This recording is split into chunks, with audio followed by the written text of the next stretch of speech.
Hello and welcome, everyone. My name is Bill Huston, and I'm the founder of CrowdMax Consulting. I'm a real estate and investment crowdfunding strategy consultant, and I'd like to welcome you to the Proactive Social Impact Fund, a weekly LinkedIn live show. Today, we're thrilled to introduce Dr. Cainan Van Williams, the managing director of Proactive Realty Group, with over 22 years of real estate investment experience. Dr. Van Williams, please introduce yourself, and then I'll ask you some questions to get us started today. All right. Hello, everyone. Thank you for joining. I appreciate it. Thank you, Mr. Bill, for hosting this event. My name is Dr. Cainan Van Williams of the Proactive Realty Income Funds. I have a doctorate degree in psychology. We're a social impact fund, and we've been in existence, founded August 2019, and still moving forward. We have an opportunity zone fund, a crowdfunded offering, our regular fund, and a pure social impact play fund. Right. Thank you, Dr. Van Williams. And we're going to start the questioning off today, and we're going to start talking about the economic benefits of affordable housing.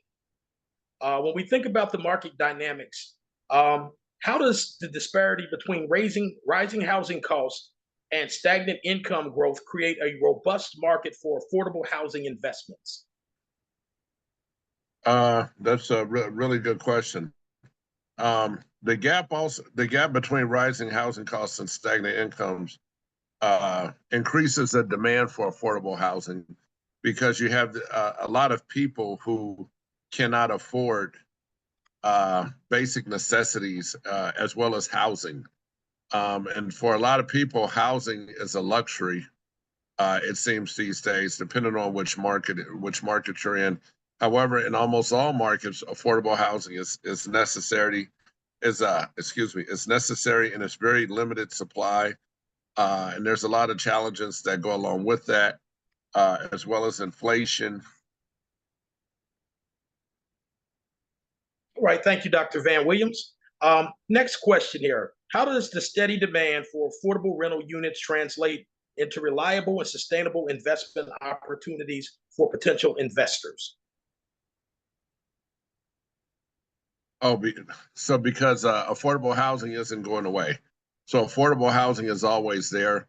And here at Proactive, that's what we invest in. Is we invest in neighborhoods, communities that have a supply of affordable housing that we can then provide to investors.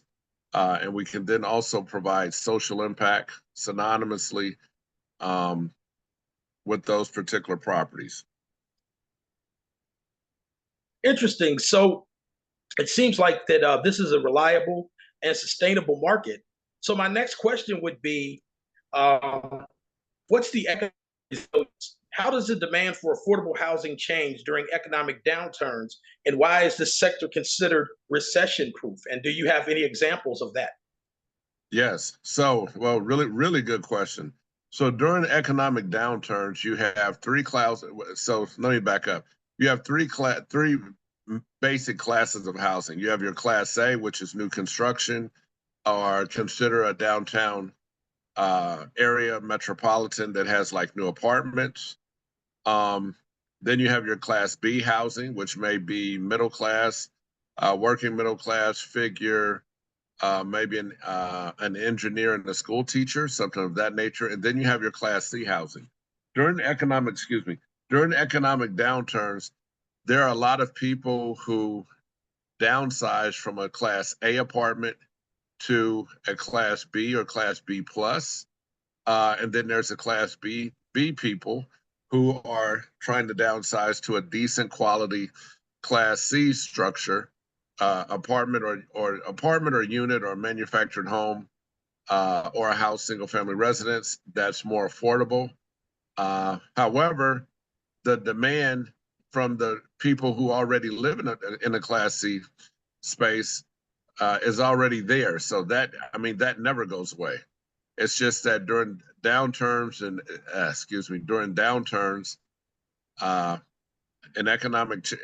economically challenging times, the demand for affordable housing increases on average at least 200 to 300%, because you now have a lot of people clamoring for the more affordable spaces, and especially if those are in decent areas, well lit, in good repair, no deferred maintenance, and the person can feel secure. Great So answer. So a quick follow-up question to that is, in your experience, in your 22 years experience investing for social impact and in the affordable housing space, have you actually seen cases where where that market either increased or really was sustainable during a downturn? Can you give us an example, like maybe during COVID, if you were yes. doing? Yeah, thank you. Yes, sir. So during COVID, we owned and operated a park at 100 Banashee Circle in Orangeburg, South Carolina, which the street has now been changed to Citrus Circle. We sold it to a publicly traded company. It's a manufactured home park, and that particular property, we got it, it's in really bad condition.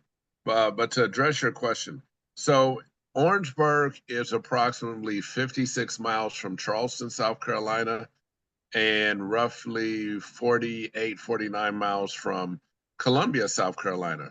What we experienced during COVID was a huge influx of people coming from Charleston to Orangeburg, South Carolina, in need of affordable housing because housing costs had gone up even during COVID when they had these rent moratoriums. Housing costs went up and we had new manufactured homes. So for example, in Charleston, a 3-bedroom, 2-bath apartment unit or a single family home was renting for about $2,200, $2,300. However, in Orangeburg, South Carolina, they could get that same brand new 3-bedroom, 2-bath home right at $1,000, between $950, depending on the floor plan, between $950 and I want to say $1,125, keeping housing affordable. So we had a huge demand, and we only had so many homes, and we rented them out, sold out pretty quickly within about a 4 to 6 week period. All of the homes that we brought in were taken. All of our existing homes were taken. And we had a waiting list of several people who were trying to escape the high rents during COVID that worked at Volvo plant, worked at Mercedes plant, worked at Boeing plant. And then in Columbia, they have a huge Amazon, Columbia or Casey, South Carolina, which is in the same area. They have a huge fulfillment center, and they were paying employees really decent wages, and a lot of those people were downsizing from, Class B plus apartments and such to Class C into something that was more affordable, where they had more space, a better sense of community, and they were not living, sharing walls with someone else. Thank you for that answer. Yes, sir. Speaking of, when we think about affordable housing, what affordable housing looks like, the social impact of affordable housing, can you explain to us what are the key social and economic benefits of investing in affordable housing for these vulnerable populations? So what does some of the outcomes look like? If you could give us some examples of some of the affordable housing projects that you've actually worked on, and what were some of the outcomes for the people who live there as well as the investors? Oh, okay. That's a really good question. One project comes to mind shortly after. Well, I'll go back to Orangeburg, and I may have, excuse me, may have another example to throw in there, and just let me know if I run over time. So in Orangeburg, South Carolina, which was a kind of a really rough area for affordable housing, because there was no investment at that time that we were there in 2018 that people, that any developers or anyone else was coming in making any meaningful development. When I say meaningful development, what I'm referring to is like places that are in good repair. You go in, there's no roof leaks. The place is safe, sound, secure. There's no bugs, no insects, that sort of thing. So outcomes we had were housing security. This was in the Orangeburg Park. increased housing security and stability, which meant that in one or two households that I know of that come to mind right off, I had one lady who was going to nursing school. Because it was affordable, she was able to continue her education. She's now a director of a medical clinic. She has her public health nursing credential. Two of her kids are now in college. They graduated high school with honors. What else can I think of? Access to some healthcare. We've had healthcare fairs where it's like a mobile unit comes around and they're able to assess needs and provide healthcare in Las Vegas. And I'm going to go over to another example now. Las Vegas, Nevada, we have a park that we redid, a manufactured home park that we put new units in. We were able to provide affordable housing to second chance residents, something that we specialize in. By second chance, I mean, maybe they've had an eviction before, they've had some other challenges, escaping violent environments, domestic violence, both men and women have been in that situation, working with social services, some good outcomes. Two ladies come to mind, Space 2, and I'm just referring to the space for privacy reasons. So space number 2 and space number 7 both had Section 8 vouchers that had expired. So the way Section 8 vouchers work is the person's issued a voucher and they have, depending on the location, but on average within 90 to 120 days to secure housing. They had not been able to attain housing because of employment, credit, just different challenges. One lady didn't have a cell phone.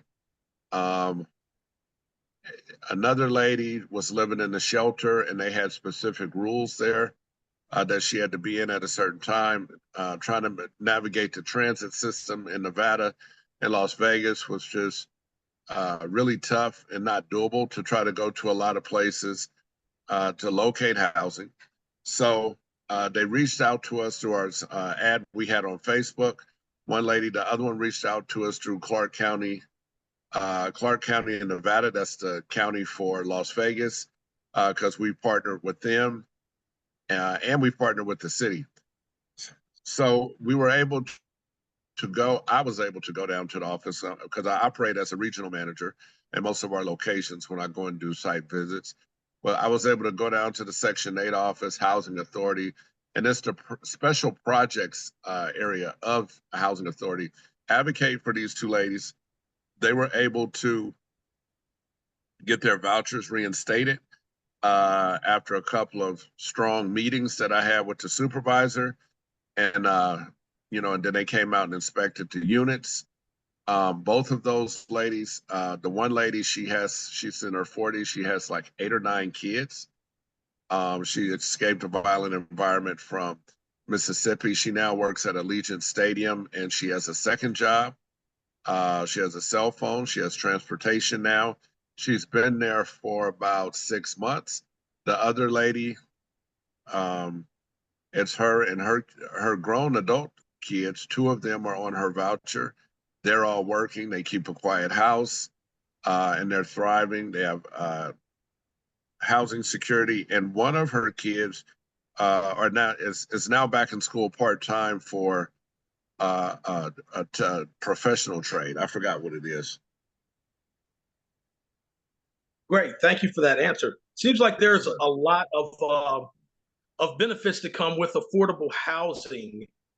So I want to ask you a little bit about how the affordable housing impacts the local economy, and then we'll talk a little bit more about some of the projects, a little bit more in depth in some of the projects you've already done. So how does affordable housing development stimulate local economies and contribute to job creation and consumer spending? Good question. Because it provides, well, for one, it increases the tax base for that particular area. When you have vacant properties, they're not generating anything for the local economy. So when you have people, so for example, the property in Las Vegas is the bus stop is right on the corner and it's within walking distance to one shopping center, and about 10, 15 minutes by bus to another shopping center. It contributes to the local job market because there are people now living in those areas who can fill some of those positions if they're qualified. Even for the low-skilled workforce, it's beneficial because even if it's a bridge job, and when I say bridge job, I mean it can be something transitional, something temporary until a person can locate a higher paying income, or maybe just enough time to be able to put a down payment on a car and have a reasonable car payment, or buy a car cash. It contributes to all of the people who service the property, the local municipalities, the city, the county, the repair people, renovation persons, job creation, direct and indirect job creation through repairs, renovations. And this is, pre-move in, of course. And then after people move in, the ongoing maintenance, and then those people being an available workforce for that community. And those residents are, now having, and this is a 20-unit property we're talking about, but now having 20 people or 20 households that are exercising their spending power, within that radius of a mile or two. Great, thank you. A couple of times you've mentioned in Orangeburg and the property in Las Vegas about modular homes and the use of modular homes. Can you talk to us a little bit about some of the benefits of modular homes? Like maybe cost efficiency, speed to market, and how that helps your investment portfolio? Yes, sir. So, and we use the term interchangeably, modular, manufactured. So factory built housing, speed to market is roughly 6 weeks from the time it's delivered. That's the permit, that's the set, that's the to hook up the plumbing, the sewer, have it inspected, put the skirting around it, the stairs, everything. It comes with central heat, AC, space saver microwave, most units, stove, refrigerator, new appliances. These are brand new homes. It allows people to move in quickly to solve the housing affordability or low supply of housing. We're able to solve that problem within about 6 weeks in the areas that we go in. From the time it's delivered from the factory, 6 weeks or less. It bodes well for the resident, bodes well for the investor, and bodes well for the community, because we now have people who are in there paying their rent, which allows us to then pay our investors their targeted returns. Wow, that's an interesting point. Could you touch a little bit more on what that looks like, moving in the modular or manufactured homes, as opposed to going in and doing a renovation? Seems like it would take a lot longer than 6 weeks, depending on the amount of renovation that you have to do on a particular property. Could you speak to that a little bit about, go ahead. Absolutely. So case in point, we have multifamily units in the Chicago suburbs of Riverdale, Illinois, Phoenix, Illinois, and Riverdale, and Harvey, Illinois. And to do renovations there, even with the fastest crew, we'd be looking at, on a 6-unit apartment building or a 12-unit or a 20-unit, we'd be looking at anywhere from 60 days to 90, anywhere between 2 and 4 months max, because we move pretty quickly. And as long as we have the cooperation of the local municipalities, because they have to do inspections and then grant a certificate of occupancy. So manufactured housing is much different. So when we ordered a home, say for example, so there's a lot of open units. What open units means are that there are homes that are already in factories that maybe an order didn't come through, or maybe someone didn't pick up their order. We then are able to source those homes, place them in our parks when we know what size home is coming, like we do in South Carolina. So One of our parks we just filled up within a 2-week period is in South Carolina. We ordered homes. They had open units. We brought those open units in. They're now being set. So we have someone who will set them by Saturday or Sunday of this week. We will our skirting and other materials will come by Tuesday from Stylecrest, and they'll be ready to move in. What's today? Monday. They'll be ready to move in within about 12 days from today. Now that's a much faster project that we're able to house people within 3 weeks. And in that particular area, we have school teachers, it's the hospital and the fire department that's reached out to us for housing, and we're working with the mayor, who's in a local town, a couple towns over, and who also works with Proactive with these particular places. So the difference is renovations under the best of circumstances can take 2 to 4 months versus bringing in a manufactured home to one of our parks is a less than 6 weeks process from start to finish, and having families in there, in their home. Yeah. So from the investor perspective, that's pretty quick because you're going to start collecting rents, and investors are going to see a return on that. I know you've been in this space for over 20 years. Can you touch on a couple of projects that you've actually done? Kind of like what it was for investors, and some of the returns that you've had on your previous funds. Just a couple of those. Okay, so 2 come to mind. It'll be the Orangeburg, South Carolina. Oh no, 3. So this is pre-fund launch and pre-fund 2019. 53-unit apartment building, multifamily at 2540 Fremont Street, Las Vegas, Nevada. And if you Google it and you look at that particular property, 53 units, it was, wow. It was a real challenge. It's right on Fremont Street. Unfortunately, it's drugs, prostitution, crime, shootings, murders was in this particular area. This particular property was very troubled. I work with Las Vegas Metro, code enforcement. Oh, by the way, a lot of our properties that we pick up for really good prices because they're off market. A lot of them have a lot of code violations on them, and we go in and we cure all of those things, and then move on to final renovations and providing the end product. So Fremont Palms, that was a really good case study.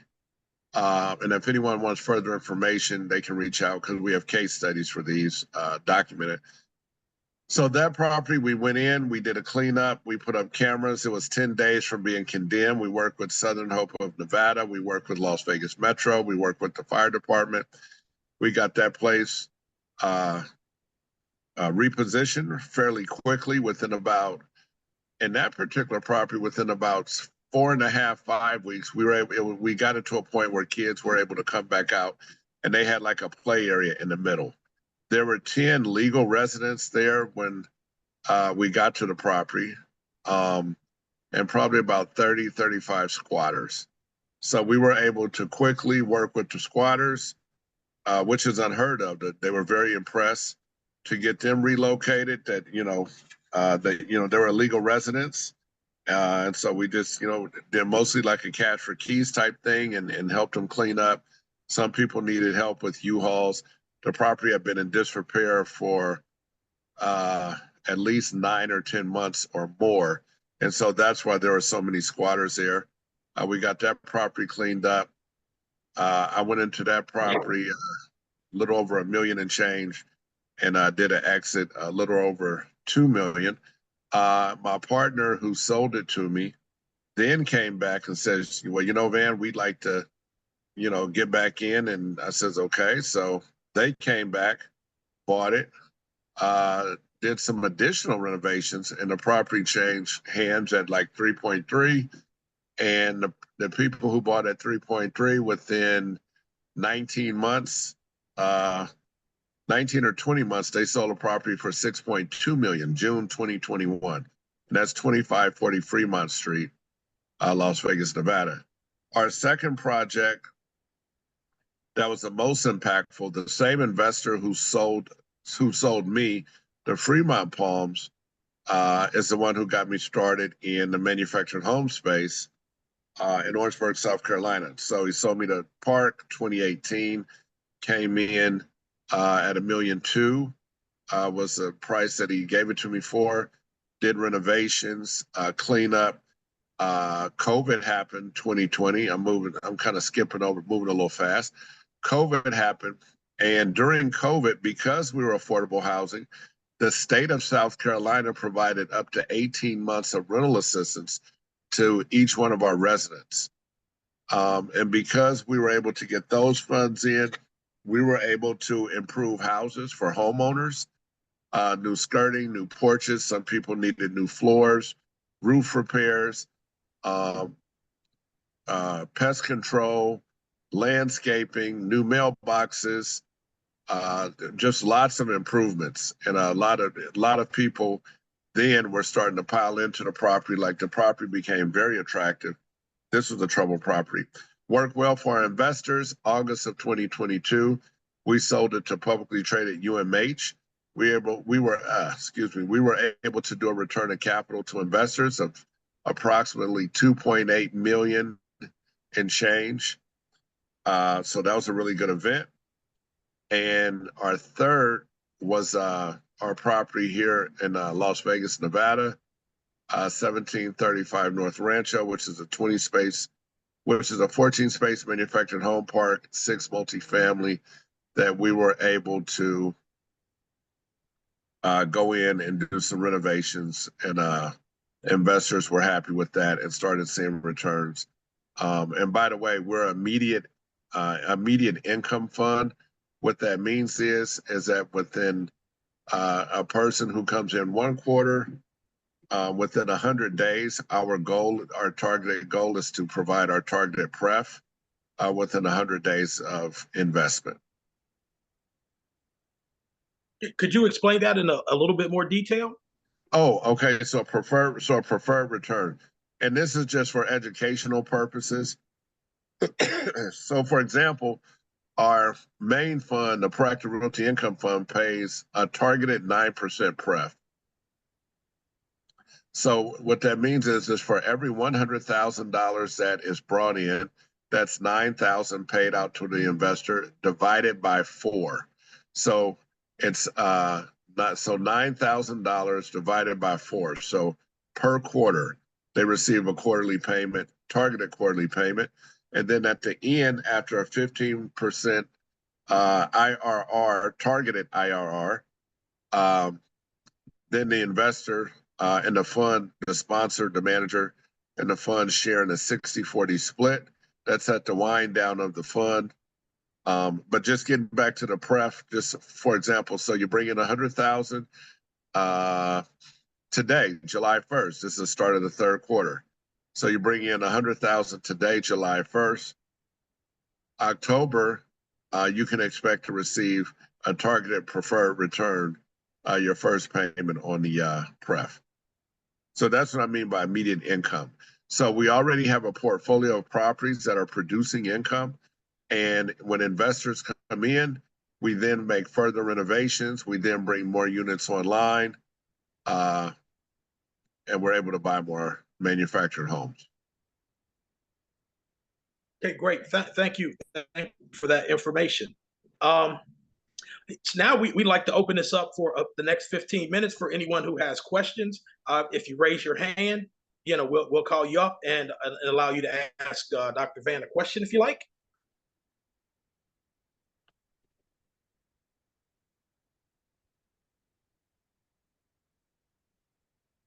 Don't be shy. And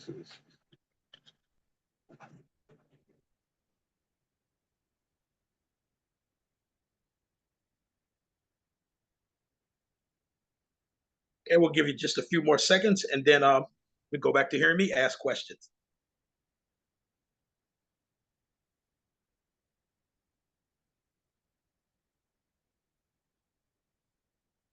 Okay, no questions from the audience. So Dr. Van, I know one of the things that you've done. So you've had some experience and you've had some successes, with the larger funds, and now you're interested in moving into the real estate crowdfunding arena.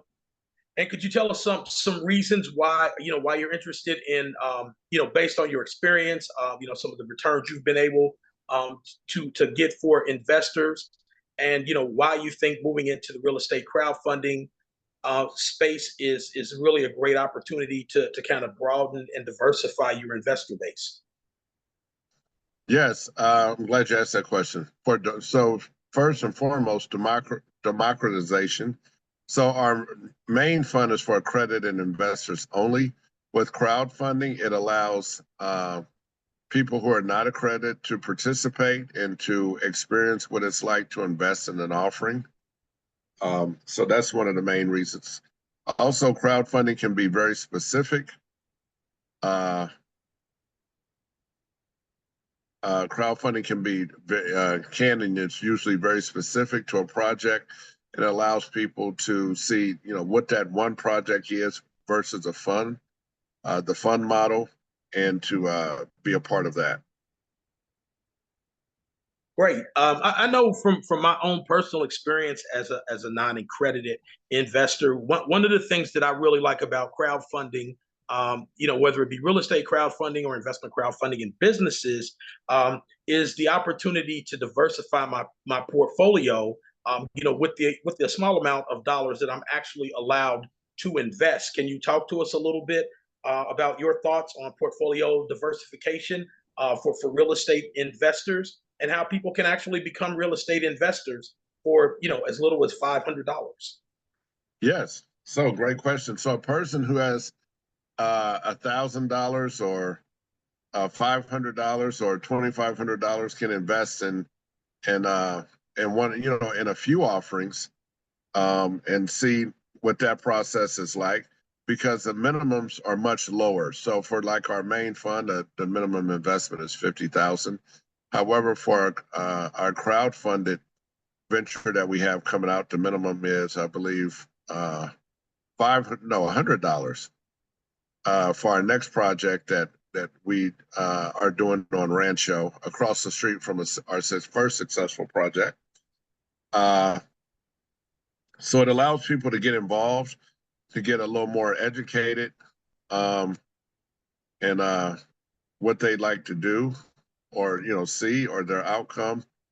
And then we do have a question in the chat from Mr. Terrence about what's the process to get involved investing in the projects.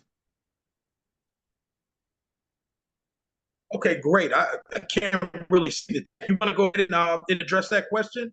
Thank you for bringing that up. Yes. So we have an offering. So you can go on a crowdfund platform like Silicon Prairie, where we have a campaign currently, and then you read about the campaign, the due diligence, the documents, the before and after of our previous project, and decide if it's something that you'd like to get involved in the time span. Yeah, am I missing something, Mr. Bill? No, I think that's great. So you have a Testing the Waters campaign up on Silicon Prairie, where people can actually go, and take a look at that to find out more information. Yes. So the last question I have about this, and again, this is something that was of very great interest to me. Wanting to get into real estate, right? Not just real estate crowdfunding, but wanting to become a real estate investor. And for somebody like me, who was not a very handy person, fixing and flipping was certainly not a solution for me. Because I should never have a hammer in my hand ever. So you want to speak a little bit to how, by having this diversified portfolio through real estate crowdfunding, you can actually over time generate passive income. Yes, absolutely. So yes, you can create multiple streams of income through passive investing without, as you say, having to pick up a hammer or be handy or receive calls from residents, at different times, or make repairs. you can create a portfolio that addresses that. And then we have another question from Mr. Terrence. Wait, I lost the question. Let me pull it back up.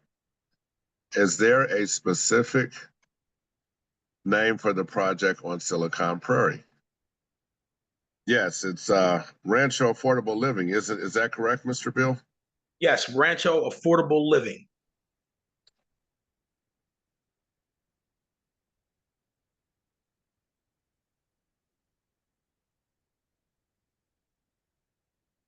Okay, we'll open this up one more time for any further questions, and if not, we'll thank Dr. Van for coming on and answering his questions. We'll be back Friday at 12:30, where we'll delve much deeper into real estate crowdfunding and also, social impact and what a social impact report looks like, the value of a social impact report.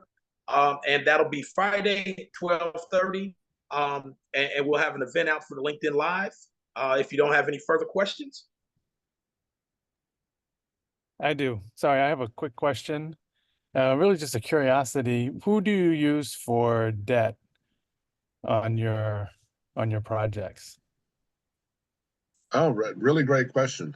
So some private, so it's going to be either investors, private money, or local municipalities.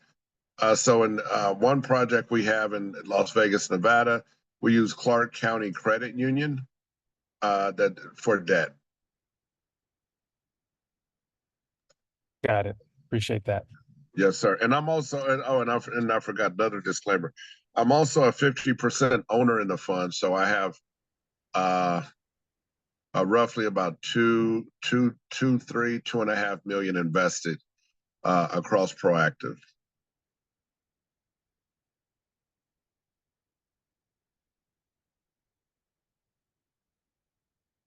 Any other questions?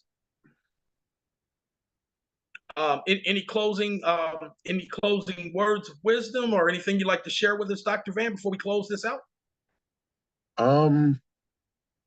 No, I think you've covered it all. Just emphasizing that the importance of having affordable housing in communities, because it affects us all. It's not just a certain group or a certain economic group. Affordable housing just goes across the board. When people don't have affordable housing or housing security, there are statistics, and it's a proven fact that there are increased crime rates, increased violence, and just increased unsettlement in societies. So affordable housing is very necessary. All right. Thank you, Dr. Van. Thank you very much. I want to thank everybody who spent their time with us here today. Look for an event coming, another LinkedIn Live event coming out on Friday at 12:30. And again, thank you all. Have a great day. And if there are no questions, we're going to close it out. Right. Thank you, everyone. All right. Thank you. Thank you.